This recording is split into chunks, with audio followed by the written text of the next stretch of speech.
Bonjour à tous les élèves de première qui travaillent sur le parcours Imagination et Pensée. Je vous propose aujourd'hui l'étude linéaire d'un texte de Nicolas Malebranche, auteur moins connu que les grands moralistes que sont La Fontaine ou Blaise Pascal, mais pourtant tout aussi important et qui lui aussi a tranché à sa manière le débat entre imagination et pensée. Alors laissez-moi vous présenter Nicolas Malebranche, philosophe et théologien du XVIIe siècle. Petite anecdote amusante le concernant, il est né en 1638 et mort en 1715, autrement dit, il a exactement les mêmes années de naissance et de mort que Louis XIV. Le grand projet de sa vie a été de concilier la science avec le christianisme, c'est-à-dire de résoudre les questions scientifiques en cherchant les réponses dans la religion chrétienne, parvenant ainsi à lier totalement raison et foi, ce que Pascal, souvenez-vous, n'arrivait pas à concilier, comme le prouve la célèbre citation « Le cœur a ses raisons que la raison ignore », le cœur étant bien sûr la foi. L'influence de René Descartes et l'influence de Blaise Pascal sur Malebranche est donc certaine, notamment concernant la question de l'imagination, c'est-à-dire que chez ces trois auteurs, elle est une puissance qui s'oppose à la raison, et elle est une puissance certes utile, mais surtout dangereuse. Malebranche va même encore plus loin que ses prédécesseurs. Souvenez-vous, pour Pascal, l'imagination est une maîtresse d'erreur et de fausseté. Eh bien, pour Malebranche, elle est plus que ça, puisqu'elle est une folle qui se plaît à faire la folle. C'est-à-dire qu'elle dérègle volontairement les hommes, elle va jusqu'à les torturer, les rendre monstrueux et encore plus pécheurs qu'ils ne le sont déjà. Autrement dit, l'imagination ne nous induit pas seulement en erreur, mais elle nous fait vivre volontairement dans un autre monde, un monde d'apparence et de superstition. Après avoir donné les éléments d'introduction permettant de présenter l'auteur et de préciser le contexte du débat du XVIIe siècle entre imagination et pensée, n'oubliez pas de lire le texte. Le voici, il est en ligne depuis plusieurs jours et si vous ne l'avez plus en tête, mettez cette vidéo en pause pour le relire. Après la lecture expressive, bien sûr, du texte, vous devez annoncer un projet de lecture à votre examinateur. Ce projet est libre, bien entendu, et celui que je vous propose aujourd'hui n'est pas le seul que vous pouvez suivre. Je vous propose de nous concentrer dans ce texte sur la manière dont Nicolas Malebranche présente l'imagination, c'est-à-dire comme une force séductrice, une force de persuasion qui s'adresse à nos émotions, à notre sensibilité et non à notre raison. Quant aux mouvements du texte, ils sont très clairs. Comme pour Blaise Pascal, nous allons suivre la structure qu'a choisie l'auteur lui-même. Ainsi, le premier mouvement correspondra au premier paragraphe, le deuxième au deuxième paragraphe et le dernier au troisième paragraphe. Nous verrons donc d'abord que dans le premier paragraphe, Malebranche dépeint la force oratoire de ceux qui ont une imagination particulièrement débordante. Ensuite, il expliquera les raisons de cette force oratoire, puis il terminera par une conclusion qui récapitule ses arguments afin de faire mesurer à son lecteur les dangers de l'imagination. Alors commençons par le premier mouvement, c'est-à-dire le premier paragraphe. Et l'on remarque tout de suite une périphrase qui désigne ceux qui ont l'imagination fertile, ceux qui imaginent fortement les choses, ainsi qu'une seconde périphrase, dans la même phrase toujours, pour désigner cette fois le public qui se laisse guider par ses émotions. Ces deux périphrases péjoratives semblent signifier que l'homme est victime de son imagination et de ses émotions et que les deux sont en réalité liés. Nous avons aussi un polyptote avec l'adverbe fortement et le substantif force répété 2 fois qui vient renforcer l'antithèse entre l'imagination et la raison avec le verbe imagine et le substantif raison au pluriel, mais aussi une autre antithèse entre convaincre et persuader, la célèbre opposition entre ce qui relève d'une part de la conviction, c'est-à-dire d'une démarche argumentative faisant appel au raisonnement, et ce qui relève d'autre part de la persuasion, c'est-à-dire d'une démarche de séduction faisant appel à notre sensibilité, ce que Malebranche nomme d'ailleurs l'air et l'impression sensible, des termes qui montrent que l'imagination ne s'approche pas de la vérité mais qu'elle reste floue et anecdotique, dans une tournure comparative avec plutôt que. Bilan de cette première phrase, eh bien c'est d'abord un paradoxe que révèle Malebranche, puisque les hommes victimes de leur imagination, affaiblis par leur imagination, s'expriment paradoxalement avec une force particulièrement décuplée et efficace envers ceux qui se laissent trop guider par leur sensibilité. C'est donc un véritable combat que se livrent l'imagination et la pensée dans cette première phrase.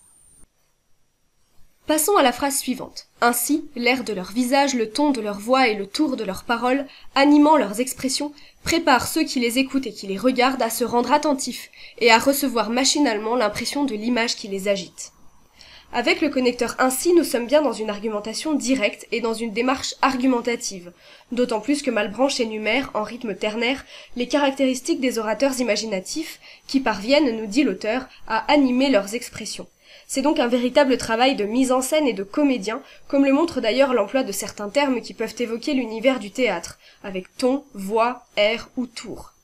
Ces orateurs ont d'ailleurs un public désigné par la périphrase ceux qui les écoutent et qui les regardent, et dont ils doivent trouver le moyen de capter l'attention.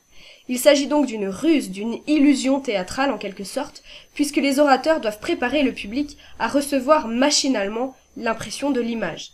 Cet adverbe machinalement tend à réifier le public, c'est-à-dire à le rendre inanimé et dépourvu de volonté propre.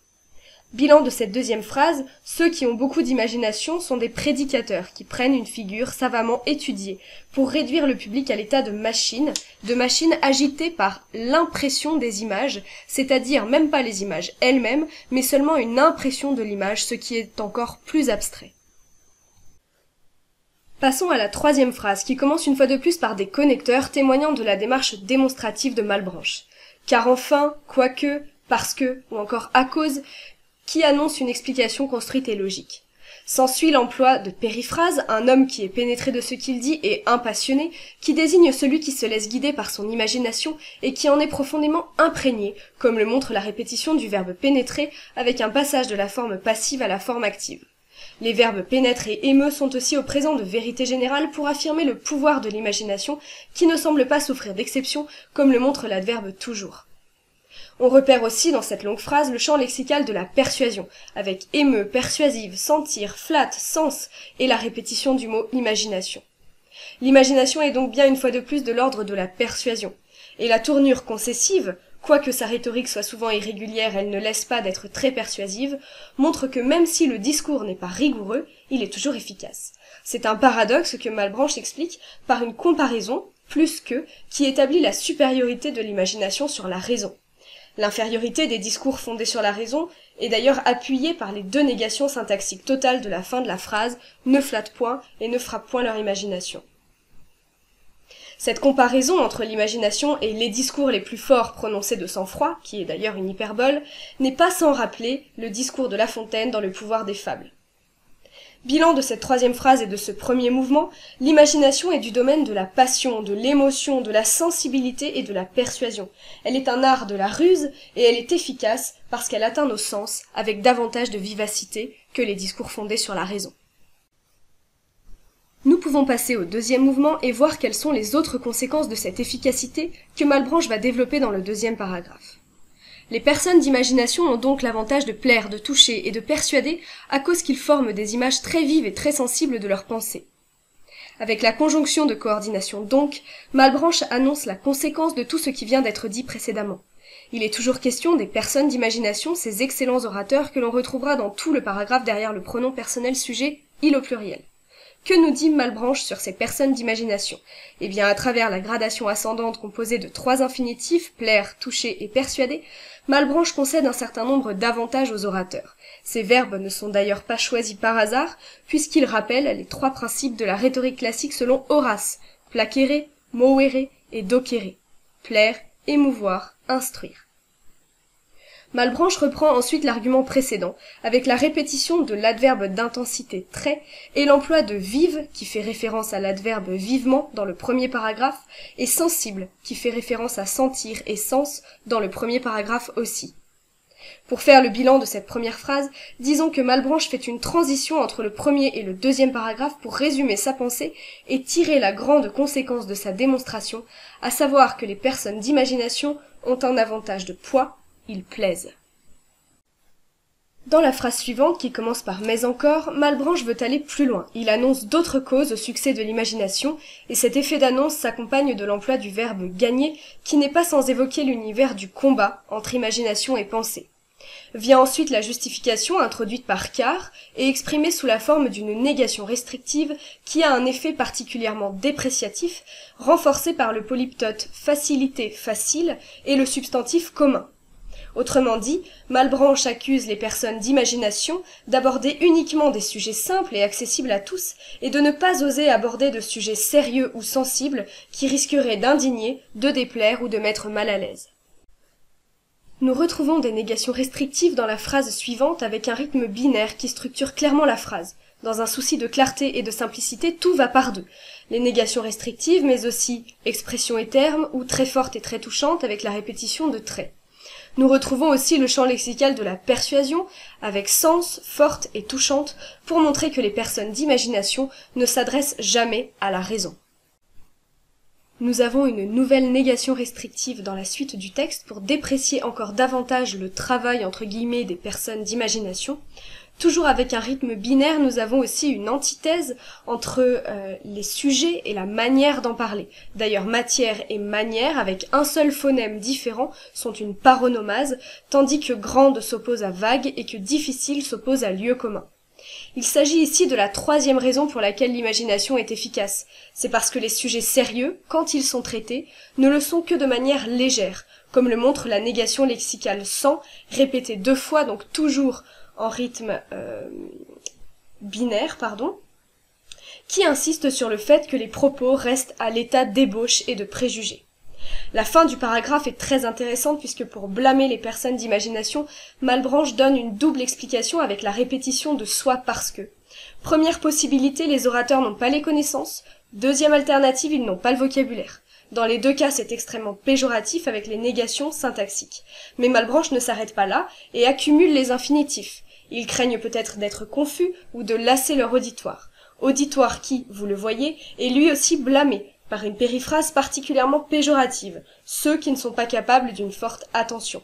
D'ailleurs, cette image d'un public manquant de maturité rappelle une fois de plus le pouvoir des fables de La Fontaine qui infantilisaient le peuple grec. Pour faire le bilan de ce deuxième paragraphe, nous pouvons dire que Malebranche fait la liste des causes de l'efficacité des discours tenus par des personnes d'imagination. Avec beaucoup de clarté due au rythme binaire et aux négations restrictives qui forment la colonne vertébrale du paragraphe, Malebranche explique que les personnes d'imagination savent plaire, mais ça il l'avait déjà dit. Il donne aussi d'autres causes. Premièrement, ils n'abordent que des sujets sans conséquence. Deuxièmement, ils ne le font qu'à travers des termes toujours touchants. Et troisièmement, quand ils abordent des sujets sérieux, c'est seulement en surface. Nous allons maintenant pouvoir passer au troisième et dernier mouvement de notre texte, qui fait office pour Malebranche de conclusion. Il est maintenant facile de juger par les choses que nous venons de dire que les dérèglements d'imagination sont extrêmement contagieux et qu'ils se glissent et se répandent dans la plupart des esprits avec beaucoup de facilité. Dans cette dernière phrase, Malebranche conclut son propos avec l'adverbe maintenant et l'emploi de la tournure impersonnelle « il est facile ». Avec le verbe juger, Malebranche pousse son lecteur à la réflexion et lui demande d'exercer sa raison en l'incluant dans son discours grâce au pronom inclusif nous. La suite de la phrase est très claire avec le vocabulaire péjoratif, dérèglement, contagieux et se répandre qui appartient au champ lexical de la maladie et même de l'épidémie. Il est donc ici question des dangers de l'imagination renforcés par l'hyperbole extrêmement. Des dangers qui sont d'ailleurs quasiment personnifiés avec les verbes pronominaux se glisser et se répandre. On entend aussi une allitération en S qui évoque le danger.